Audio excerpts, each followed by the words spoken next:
નમસ્કાર વિદ્યાર્થી મિત્રો, સ્વાગત છે તમારું YouTube channel Live For Education પર। વિદ્યાર્થી મિત્રો, આજે આપણે વાત કરીશું હાલમાં જે તમારા ધોરણ 11 વિષયનામાંના મૂળ તત્વો ગુજરાત માધ્યમિક અને ઉચ્ચતર માધ્યમિક શિક્ષણ બોર્ડ ગાંધીનગર દ્વારા અધ્યયન નિષ્પત્તિ આધારિત મૂલ્યાંકન 2024 પ્રશ્ન બેંક મૂલ્યાંકન 3 જે સપ્ટેમ્બર 2024 છે, તમારી તારીખ 12/9ના રોજ જે પેપર છે, આપણે એમના વિશે આજે વાત કરીશું। ઓકે, તો વિદ્યાર્થી મિત્રો, ચેનલ પર નવા હોય તો ચેનલને લાઇક શેર એન્ડ સબસ્ક્રાઈબ કરીને નોટિફિકેશન બેલ આઇકન પણ પ્રેસ કરી દો, જેથી કરીને બધી જ ઇન્ફોર્મેશન પહેલાં તમને મળી રહે।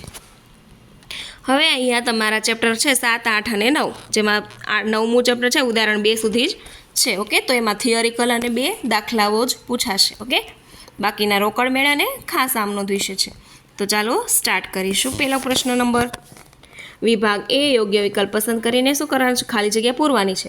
રોકડ મેળમાં નોંધાયેલ કયા વ્યવહારની ખતવણી કરવામાં આવતી નથી? તો રોકડ મેળમાં નોંધાયેલ કેવા વ્યવહાર હોય છે? તો કે અહીંયા હોય છે ઓનલી માલના વ્યવહારો, જેમાં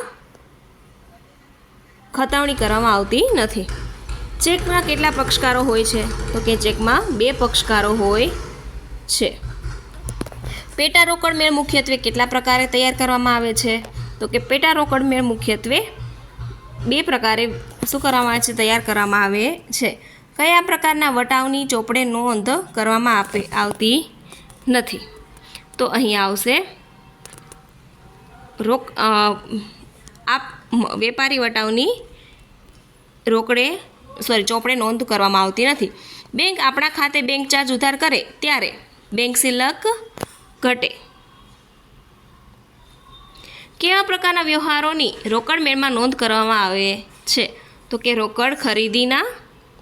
ઓકે, યંત્રોની ઉધાર ખરીદી ક્યાં નોંધાશે? તો કે યંત્રની ઉધાર ખરીદી વેચાણ નોંધમાં નોંધાશે। ઉપજના ખાતા બંધ કરીને કયા ખાતે લઈ જવામાં આવે છે? આવકના ખાતા બંધ કરીને કયા ખાતે લેવામાં આવે છે? તો કે નફા નુકસાન ખાતે લેવામાં આવે છે, ઉપજ ખર્ચના ખાતા। વર્ષના અંતે ધંધામાં રહેલ આખર સ્ટોકની હવાલા શા માટે કરવી જરૂરી છે? તો કે ખાતું બંધ કરવા માટે, નફો નુકસાન જે ખાતું બંધ કરવા માટે, ફેરબદલી કરવા માટે જરૂરી છે।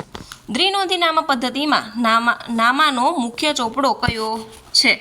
તો કે અહીંયા આવશે દ્વિનોંધી નામા પદ્ધતિનો મુખ્ય ચોપડો આમનોંધ છે। દ્વિનોંધી નામા પદ્ધતિના નામનો મૂળ ચોપડો કયો છે? તો કે નામાનો મૂળ ચોપડો કયો છે? તો કે આમનોંધ મૂળ ચોપડો છે। દ્વિનોંધી નામા પદ્ધતિ કોને ચોપડાઓનો રાજા કહેવામાં આવે છે? તો કે ખાતા વહીને ચોપડાઓનો રાજા કહેવામાં આવે છે। વિભાગ બી જોઈએ। અહીંયા તમને ક્વેશ્ચન આપેલા છે, દરેકના 1 માર્ક્સ છે। વિભાગ બી, ઓકે, ક્વેશ્ચન આન્સર જોવાના છે। વિભાગ બી સ્ટાર્ટ કરતાં પહેલાં વિદ્યાર્થી મિત્રો, ચેનલ પર નવા હોય, ચેનલને ફર્સ્ટ ટાઈમ વિઝિટ કરો છો તો ચેનલને લાઇક શેર અને સબસ્ક્રાઈબ કરીને નોટિફિકેશન બેલ આઇકન જરૂરથી પ્રેસ કરો। ખાસ આમનોંધ એટલે શું? આખર નોંધ એટલે શું? ખતવણી એટલે શું? ચેકનો વેચાણ શેરો એટલે શું? નિફ્ટનું પૂરું નામ, આરટીજીએસનું પૂરું નામ, ડેબિટ કાર્ડ એટલે શું? ક્રેડિટ કાર્ડ એટલે શું? બેંક બુક એટલે શું? ચલો, નિફ્ટીનું ફૂલ ફોર્મ તો કે net electronic fund transfer. Okay, ચલો હવે વિભાગ સી જોઈએ। તમને વિદ્યાર્થી મિત્રો એ બધા જ ક્વેશ્ચન આરામથી બુકમાંથી મળી રહેશે। ઓકે, ચલો દાખલાઓનું સોલ્યુશન જોઈએ। વડગામમાં સ્ટોરમાં લેણી હુંડી દેવી હુંડી નોંધ માટે અલગ પેટા નોંધ રાખતા નથી, માટે નીચેના વ્યવહારોને ખાસ આમનોંધ લખવાની છે। ચાલો, શ્યામાએ આપણને ચૂકવવામાં 10,000ના બદલામાં હુંડી સ્વીકારી પરત કરી। ચૂકવવામાં બદલામાં શું કરી છે? હુંડી પરત કરી છે। ઓકે, શ્યામાને લેણી હુંડી ઘનશ્યામને વેચાણ શેરો કરી આપી। રાધેશ્યામે સ્વીકારેલ 15,000ની હુંડી પાકતી તારીખે નકરાઈ। તો પહેલાં તો શ્યામાએ આપણને ચૂકવવા માટેના 10,000 બદલામાં શું કરી? હુંડી સ્વીકારી અને પરત કરી છે। તો હુંડી સ્વીકારે છે કે તો શ્યામા ખાતે ઉધાર, તે લેણી હુંડી ખાતે જમા। હવે એણે શું કર્યો છે? વેચાણ શેરો ઘનશ્યામને કર્યો છે, તો ઘનશ્યામ ખાતે ઉધાર, તે શ્યામા ખાતે જમા। અને ત્રીજું રાધેશ્યામે એને શું કરેલી છે, સ્વીકારેલી છે. 15 તારીખે નકરાઈ છે તો ઊંધી આમ નોંધ કરી દેવાની છે પહેલાંની. તો હવે અહીંયા આગળ તમને બીજું છે એવી જ રીતે ટોટલ કેટલી છે, અહીંયા તમને 6 ખાસ આમ નોંધો છે. ઓકે, હવે વિભાગ ડી, દરેકના કેટલા માર્ક્સ છે, તો કે વિભાગ ડીમાં દરેકના 6 ગુણ છે. અહીંયા તમને 6 માર્ક્સનો દાખલો પૂછે છે. નીચેના વ્યવહારો પરથી નીરવના ચોપડે આમ નોંધ તૈયાર કરી બેંકમાં ખાતામાં ખતાવણી કરો. તો પેલું છે 40,000 બેંક સિલક તથા 20,000નું ફર્નિચર ધંધામાં લાવ્યા. તો શું આવશે, બેંક ખાતે ઉધાર, ફર્નિચર ખાતે ઉધાર,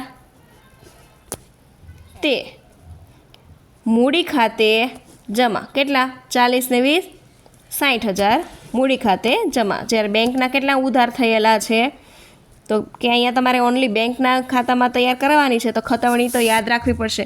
તો બેંકમાં પહેલાં તો 40,000 ઉધાર. હવે પાયલને 4,000 ચેકથી ચૂકવ્યા. હવે 4,000 ચૂકવ્યા તો આ ચૂકવીએ, બેંકમાંથી પૈસા જાય તો જમા, તો પાયલ ખાતે ઉધાર, તે બેંક ખાતે જમા. 4,000 40માંથી કેટલા બાદ કરવાના, 4,000 એટલે 36. 18,000 બેંકમાંથી ઉપાડીએ, રોકડ વધે, રોકડ ખાતે ઉધાર, બેંક ખાતે જમા. ઓકે, તો ચાલો હવે આનું શું આવશે, બેંકનું ખાતું બનાવવાનું આવે તો બેંક ખાતે ઉધાર, તો એના વિરુદ્ધ ખાતાનું નામ. તો ઉધાર બાજુ પહેલાં તો 40,000 અને અહીંયા 4,000 અને 18,000. ચાલો વધારે બાજુ ટોટલ હોય એ લખવાનું છે. તો 40,000 વધારે છે, બંને બાજુ 40,000, 18 ને 4 કેટલા થશે, તો કે 18, 19, 20, 21 ને 22, 22,000 40,000માંથી માઇનસ કરવાના, 40,000 માઇનસ 22,000.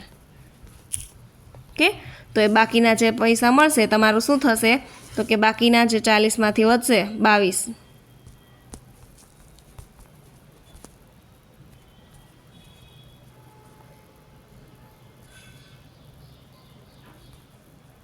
$18,000 શું થશે, તો તમારું બેંક ચેક બાકી આગળ લઈ ગયા.